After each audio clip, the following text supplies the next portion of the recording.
Oi gente, tudo bom com vocês? Dando sequência à série de devocionais que estamos fazendo a respeito do solas. Hoje quero falar com vocês de uma forma rápida e breve a respeito da sola fide, que nada mais é que somente a fé.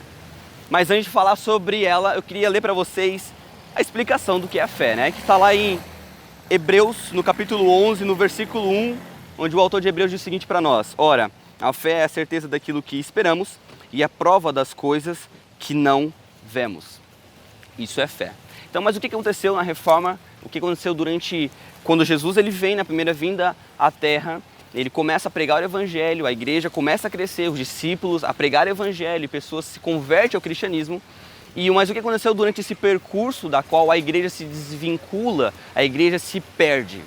O que aconteceu de fato lá foi o seguinte: líderes, agora com uma grande influência, com um grande poder aquisitivo, vamos dizer assim, na igreja, eles começam a acrescentar coisas na salvação.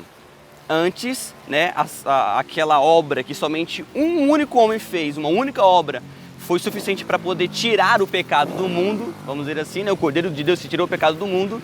Agora eles começam a acrescentar coisas para que nós possamos fazer e, fazendo elas, alcançarmos a salvação. Então eles vão de encontro, basicamente, a dois principais pontos: a oração e as escrituras. A oração, colocando um mediador entre elas. Agora, o cristão, que naquele tempo estava crescendo muito o cristianismo, ele precisava orar a certos líderes, e esses líderes intercediam por eles. Eles se colocavam como mediador, e as escrituras falando que somente eles tinham acesso às escrituras, e tendo acesso a elas, eles liam, interpretavam e passavam aos cristãos. Qual foi o problema disso? Foi que a interpretação deles vinham por uma certa vaidade, líderes mal intencionados, interpretavam de maneira errada as escrituras e colocavam um fardo muito pesado sobre os cristãos, falando que agora eles precisavam pagar indulgências e tantas outras coisas para alcançar a salvação.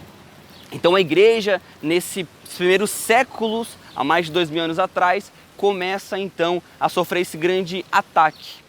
Vemos que alguns anos para frente, nos primeiros anos da igreja, logo tantos apóstolos refutam essas heresias, mas depois desses apóstolos, como John Wycliffe e John Huss, eles são ali vamos dizer assim, os pré-reformadores, eles começam a se posicionar contra esses grandes líderes. E o que eles fazem? Eles têm acesso às escrituras, pois também eram líderes, e tendo acesso a elas, eles veem que aquilo que eles professavam como fé, aquilo que eles exigiam dos cristãos, iam de encontro ao que a palavra era expressa nas escrituras. E agora, John Huss e John Wycliffe são perseguidos por esses líderes, são mortos, são queimados vivos.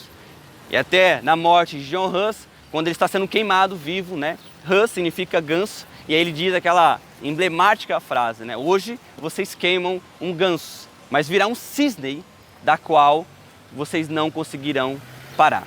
Então, John Huss apontava para Lutero, pois Lutero seria esse ganso da qual eles não conseguiriam queimar. Então Lutero vem 100 anos depois e é o grande precursor da reforma protestante, né? Tendo acesso às escrituras, tanto por meio do livro de Gálatas como de Romanos, e ele vê que o justo viverá pela fé. E agora ele recebe, né, de tantos outros líderes: olha, você precisa fazer isso aqui para ser salvo.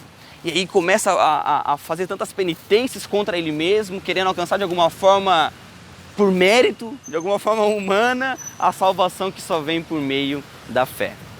Então, esse é o grande problema, vamos dizer assim, da igreja dos primeiros séculos. Mas graças a Deus que homens de Deus foram levantados lá atrás e, tendo se posicionado contra essas heresias, hoje nos possibilita chegarmos às escrituras. Então, uma grande artimanha, vamos dizer assim, de Satanás, naquele tempo, foi reter a informação. A informação que hoje nós temos de livre acesso, né? Porque Lutero começa a traduzir para outras línguas, escrituras, e agora aquilo que somente grandes líderes tinham acesso a ela, nós podemos ter. Você tem acesso às escrituras no seu celular, tantas versões, tem acesso à Bíblia. A Bíblia é um dos livros mais vendidos em todos os tempos. Mas por quê? Porque um homem de Deus foi levantado lá atrás e lendo e traduzindo para que gentios, para que outras pessoas simples como nós pudéssemos chegar até ela. Então, a grande artimanha de Satanás daquele tempo foi reter as Escrituras. E sabe qual que é a artimanha de Satanás nos nossos dias? Ele não retém as Escrituras. É fácil ter. Eu tenho a minha Bíblia aqui na minha mão. Sabe qual é a artimanha dele?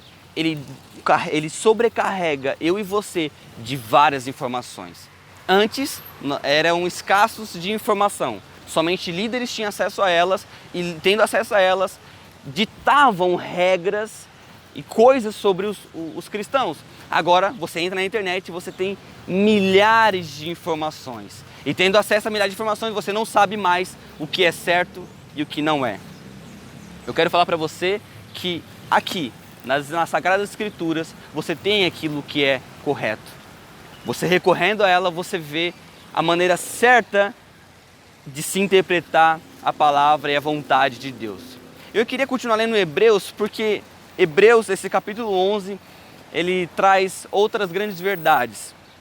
Aqui eu falei no verso 1 a respeito do que é a fé, mas no verso 2 ele começa a falar que vários antigos, tanto Abel, quanto Abraão, quanto Enoque, quanto Moisés, tanto outros homens e profetas, enfim, no Antigo Testamento, viveram por meio da fé. E por meio da fé, isso foi acreditado para eles como justiça. Ou seja, antes da lei vir, eles já viviam pela fé. Abraão creu em Deus. E a fé que ele creu em Deus foi acreditado para ele como justiça. Então, aqui o autor de Hebreus vem falando, olha, Abel ofereceu um sacrifício a Deus por meio da fé. Enoque foi arrebatado por meio da fé. E ele continua falando tantos outros homens, como Noé, como Abraão e como Moisés, enfim. Mas olha o que ele diz no verso 6.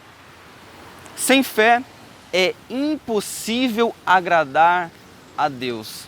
Por que que o autor de Hebreus vem e deixa muito claro a respeito da importância de viver pela fé? Ele está falando, aqueles homens lá atrás viveram por meio da fé. Cristo vem na terra e pela fé ele cura, pela fé ele anda sobre as águas, pela fé ele obedece a Deus. E agora nós como cristãos vindo depois de Jesus, devemos viver por meio do quê? Por meio da fé, pois a fé nos justifica. Por isso que ele diz que é impossível agradar a Deus, pois quem dele se aproxima precisa crer que ele existe e que recompensa aqueles que o buscam. Então, além da fé me justificar, a fé me possibilita agradar a Deus. Sem fé é impossível agradar a Deus. Tiago diz, do capítulo 2, que a fé sem obras, ela é morta. Pô, mas então Felipe, Tiago está querendo dizer que se eu não fazer coisas, a fé será morta? Não, calma aí. Você precisa entender que Romanos diz que nós não somos salvos por meio das obras. O que parece ser uma simples contradição não é. Porque Tiago diz que nós não somos, em outras palavras, que nós não somos salvos por meio das obras, mas nós somos salvos para as obras. As obras que eu e você pratica, na verdade só revelam que fomos alcançados por Jesus e tendo sido alcançados por Jesus, diante dessa graça abundante, diante daquele sacrifício que ele fez na cruz por mim há tantos anos atrás, me leva a praticar boas obras. Pois eu não fui salvo pelas obras, mas eu fui salvo para as obras. Eu e você não fomos alcançados por Jesus para vivermos uma vida inativa diante de Deus, mas uma vida que agora glorifica o nome dele. A minha oração nessa manhã é para que eu e você possamos a viver pela fé. Eu oro para que o Senhor nos aumente nossa fé, aumente a minha, aumente a sua fé e juntos possamos a glorificar o nome dele. Em nome de Jesus.